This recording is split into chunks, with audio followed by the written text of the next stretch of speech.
எனக்கன்பானவர்களே, ஆண்டவருடைய நாமம் மகிமைப்படுவதாக. ஒரு வசனத்தை நான் உங்களுக்காக வாசிக்கிறேன். சங்கீதங்களின் புஸ்தகம் 40 அதனுடைய 1வது வசனம்.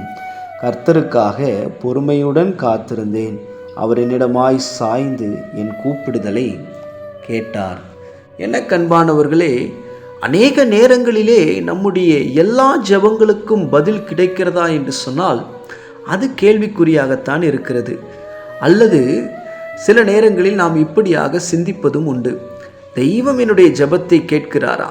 என் ஜெபத்திற்கு எப்போதுதான் பதில் கிடைக்கும் என்ற அங்கலாய்ப்புகள் எல்லாம் கிறிஸ்துவர்கள் என்று சொல்லக்கூடிய நம்முடைய வாழ்க்கையிலே அநேக நேரங்களில் எழும்புகிறதை நாம் பார்க்கலாம். தெய்வம் எல்லாவற்றையும் கேட்கிறார், ஆனால் அவருக்கென்று ஒரு சமயம் வைத்திருக்கிறார். அந்த சமயத்திலே கர்த்தர் காரியங்களை வாய்க்கச் செய்கிறவராய் இருக்கிறார்.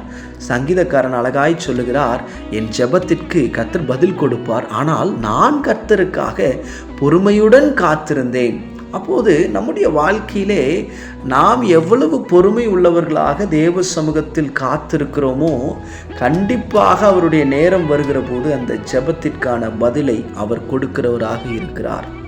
பிரியமானவர்களே, தேவ சமூகத்தில் பொறுமையோடு காத்திருங்கள். உங்கள் வாழ்க்கையிலே இருக்கிறதான அநேக ஜெப குறிப்புகளுக்கு கர்த்தர் பதில் கொடுக்கிறவராய் இருக்கிறார். கர்த்தர் உங்களை ஆசீர்வதிக்கட்டும். God bless you all.